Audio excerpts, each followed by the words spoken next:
AICC general secretary Priyanka Gandhi Wayanad Lok Sabha മണ്ഡലത്തിൽ മത്സരിക്കാൻ തയ്യാറായി കഴിഞ്ഞു. എന്നാൽ LDF NDA മുന്നണികൾ ഇതുവരെ സ്ഥാനാർത്ഥികളെ പ്രഖ്യാപിച്ചിട്ടില്ല.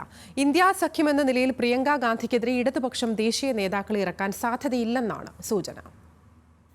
NDAക്കെതിരെ ഇന്ത്യ മുന്നണി ശക്തമായ മുന്നേറ്റം നടത്തിയ സാഹചര്യത്തിൽ പ്രിയങ്ക ഗാന്ധിക്കെതിരെ ദേശീയ നേതാവിനെ ഇറക്കുന്നത് തെറ്റായ സന്ദേശമാകുമോ എന്ന ആശങ്ക ഇടതുപക്ഷത്തിനുണ്ട്.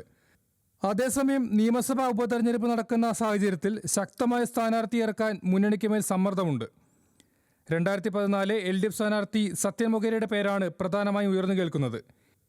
MA ഷാനവാസിനെതിരെ 3,56,165 വോട്ടുകളാണ് സത്യൻ മൊകേര നേടിയത്. CPI ദേശീയ എക്സിക്യൂട്ടീവ് അംഗം K പ്രകാശ് ബാബുവിന്റെ പേരും പട്ടികയിലുണ്ട്.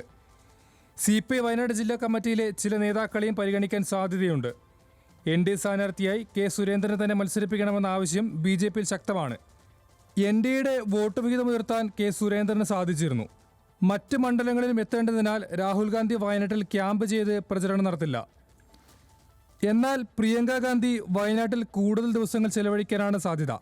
പാലക്കാട്, ചേലക്കര ഉപതെരഞ്ഞെടുപ്പ് പ്രചാരണത്തിനും കേരളത്തിൽ ക്യാമ്പ് ചെയ്ത് പ്രവർത്തിക്കാൻ പ്രിയങ്ക ഗാന്ധിക്ക് സാധിച്ചേക്കും.